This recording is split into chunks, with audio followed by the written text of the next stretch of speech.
What's up everybody, Alex here, and welcome to the Dota Underlords Best Builds of the Week, the weekly series where I show you guys top 5 meta builds to help you rank up in Dota Underlords. Now, this week, I'm starting with my favorite build lately, and that is Brawnies and Hunters. Guys, this build is absolutely ridiculous. I'm not going to clickbait and say that I've got a 100% win rate on this, but honestly, I've been absolutely crushing with this. It's been ridiculous, and I know you're thinking, Alex, you got 2 Beastmasters out there, what's going on? Let me explain. So basically, the point of this build is, it's basically a 6-unit build, right? You don't even need the second Beastmaster there. It's basically a 6-unit build. I've been going, Yoink Enno, because I think it's just funny. I've been trying them out. It's not that great, honestly. You can also go with healing an Essex.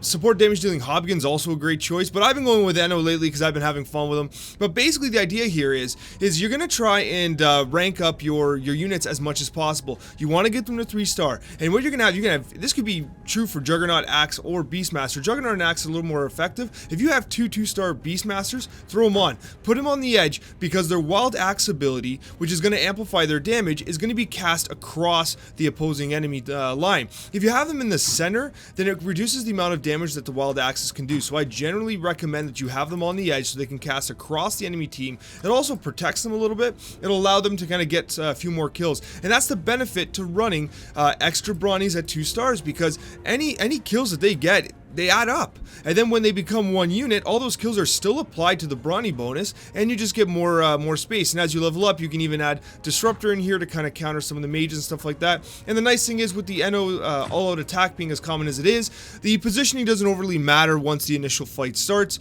I'm running Sniper here simply because Sniper's fantastic, and even if you have 2-star snipers, which is rare, but if it happens, it works wonderfully. In fact, I'm actually going to post a video on this tomorrow, so take a look at the end of this video here, and I'll leave a link to it. It is absolutely fantastic. You're going to see it in action, and I absolutely dominate with it. Let's move on to build number 2. Alright, for build number 2, we've got Legion Commander. Legion Commander has been absolutely dominating. It has been so damn good. Even post-nerf, Legion Commander is still one of the best builds going right now. What you're running here is you're running a very wide board. Demons, Druids, dragons, and it also benefits Legion Commander to have dragons because she gets that healing bonus from the dragon synergy. Now, realistically, you're running units that are relatively common, like, Shadow Demon's not too contested right now. Witch Doctor's not overly contested.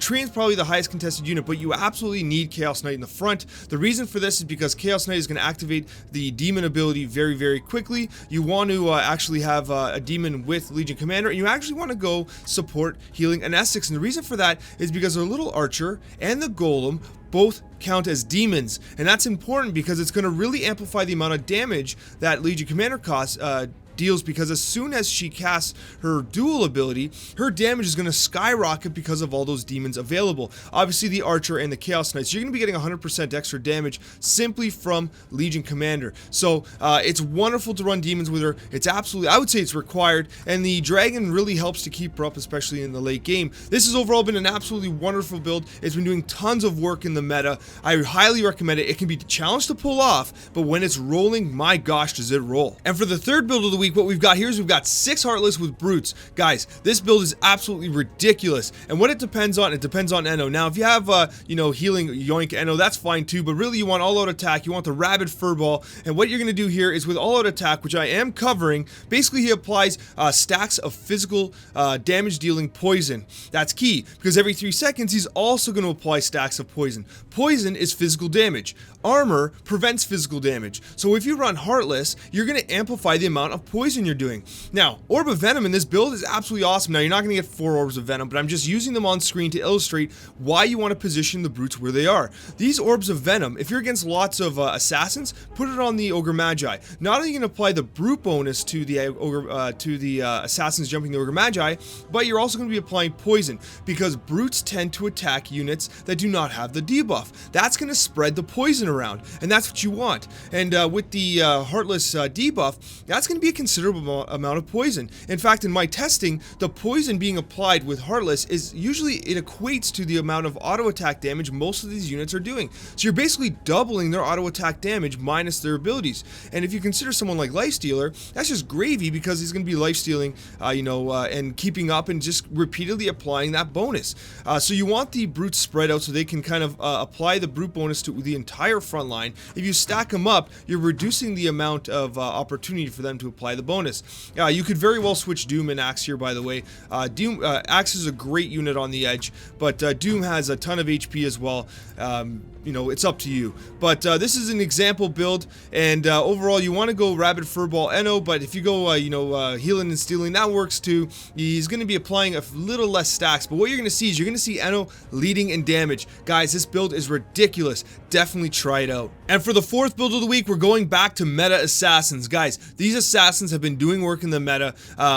They have been absolutely fantastic for a few weeks now. Working with the dragons, you get a ton of extra damage. I actually recommend going damage support in Essex here, because that 35% enthrall buff relatively early is great. You can go support damage dealing Hobgon. That's a great alternative. However, the problem with support damage dealing Hobgon is that his Let's Go Crazy is cast a little late, so you run the risk of blowing up your assassins. Now, I do recommend this positioning. Remember, assassins jump directly ahead, and then if that cell is occupied, they go into any other cell. You want the Queen of Pain relatively center, because you want to maximize the amount of damage that her Scream of Pain will do. It goes up to 3 cells away to any unit. That's awesome. She's also a great target for the Coccia. You want the Faceless Void in the center as well, so we can Chrono Cube as many as possible. And you want Slark and Viper beside each other, because when they jump, you want Slark to kind of not take any damage to start. If he has a Mask of Madness, that's ideal, but you want Viper to provide some sort of protection with the Corrosive Skin for Slark. Slark's your primary carry here. If you can get Slark going, he's just going to absolutely crush. Dragon Knight also one of your carries in this situation. And Nyx Assassin up front, what you want to do is you want to position Nyx with one of their top damage dealers. Like if they have a Legion Commander, which is very common, you want to position him with the Legion Commander, because his Spiked Carapace is going to do a ton of damage to that Legion. In fact, Legion might just one-shot herself if she's at raid level, damage. So anyways, guys, this is an absolutely fantastic build, one that has been dominating the meta for about a month now. And for the final build of the week, what we've got here is we've got Mages and Spirits. Guys, it has been my task for the last 2 weeks to figure out how can we get mages back into the meta, and this is the build that I came up with here. Basically, what you're doing is you're using Joel and the Earth Spirit's high armor class, and Joel's ability with Roundhouse to kind of maintain his health and tank. You're going to be protecting your rear line here. If you get assassins who jump, they'll be picked up by Morphling, and if they're poking at Lich, it's just going to cast his Chain Frost relatively early. Keeper of the Light should be in a relatively protected spot.